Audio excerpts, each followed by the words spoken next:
As for our common defense, we reject as false the choice between our safety and our ideals. Yes.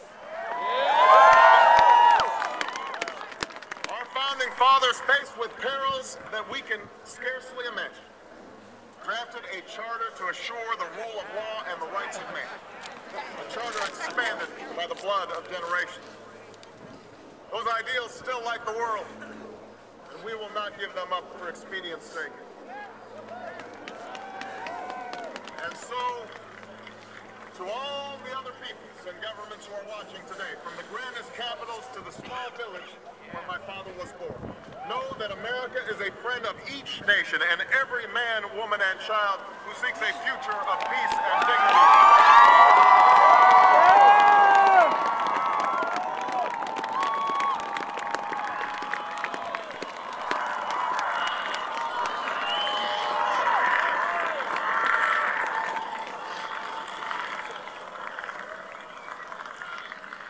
Recall that earlier generations faced down fascism and communism, not just with missiles and tanks, but with the sturdy alliances and enduring convictions. They understood that our power alone cannot protect us, nor does it entitle us to do as we please. Instead, they knew that our power grows through its prudent use. Our security emanates from the justness of our cause, the force of our example, the tempering qualities of humility and restraint. We are the keepers of this legacy. Guided by these principles once more, we can meet those new threats that demand even greater effort, even greater cooperation and understanding between nations. We will begin to responsibly leave Iraq to its people and forward to hard-earned peace in Afghanistan. With old friends and former foes, we will work tirelessly to lessen the nuclear threat and roll back the specter of a warming planet. We will not apologize for our way of life, nor will we waver in its defense. And for those who seek to advance their aims by inducing terror and slaughtering innocents, we say to you now that our spirit is stronger and cannot be broken. You cannot outlast us, and we will defeat you.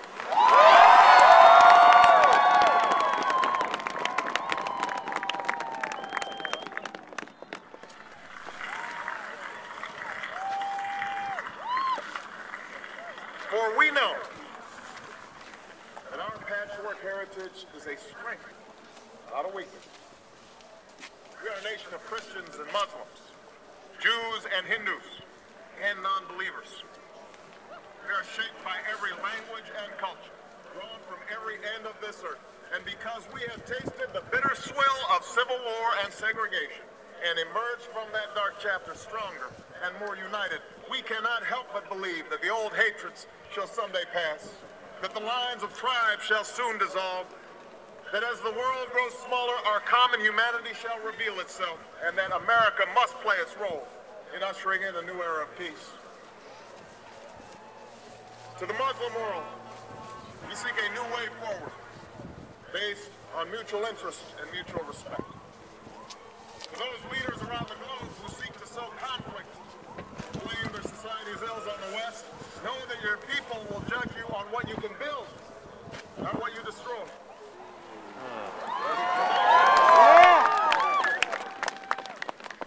To those who cling to power through corruption and deceit and the silencing of dissent, know that you are on the wrong side of history, but that we will extend a hand if you are willing to unclench your fist.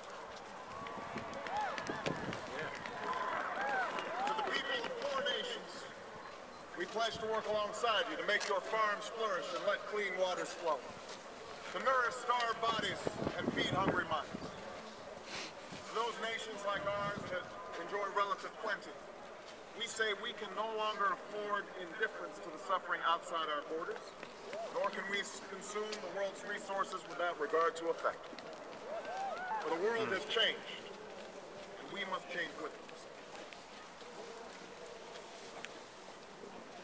As we consider the road that unfolds before us, we remember with humble gratitude those brave Americans who, at this very hour, patrol far-off deserts and distant mountains.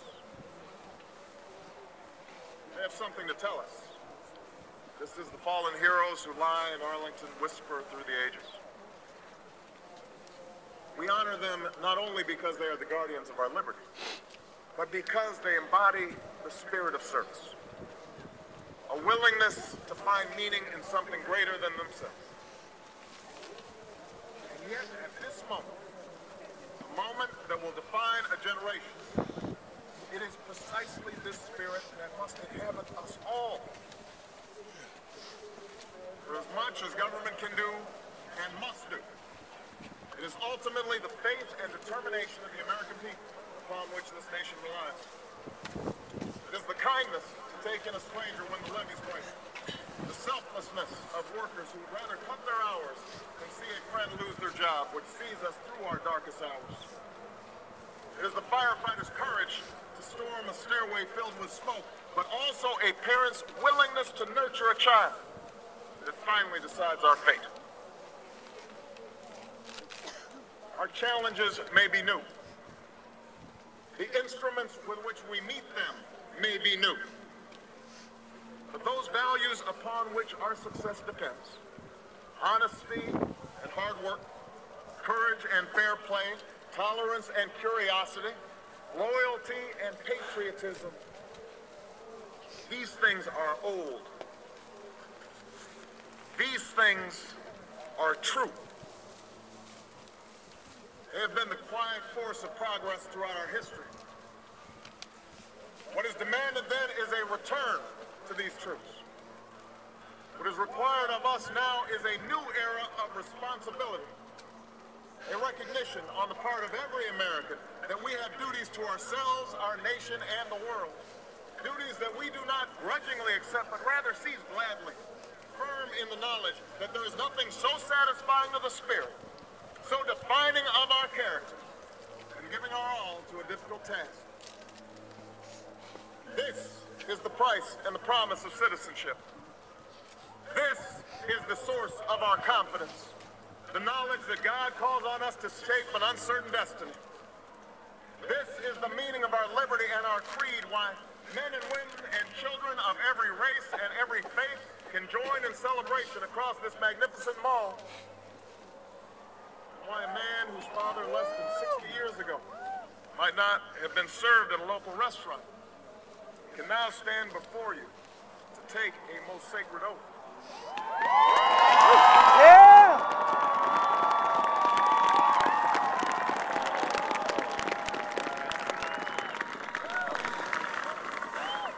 So let us mark this day in remembrance of who we are and how far we have traveled.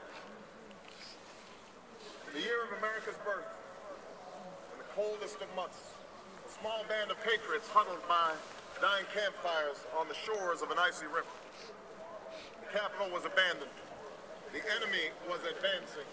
The snow was stained with blood.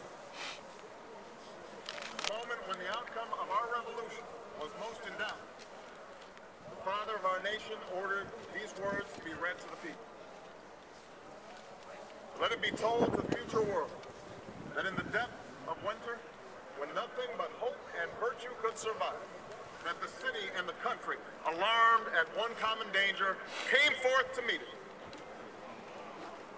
America, in the face of our common dangers, in this winter of our hardship, let us remember these timeless words. With hope and virtue, let us brave once more the icy currents and endure what storms may come.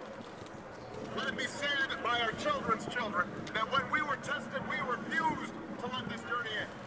That we did not turn back, nor did we falter. And with eyes fixed on the horizon and God's grace upon us, we carried forth that great gift of freedom and delivered it safe to the future generations. Thank you.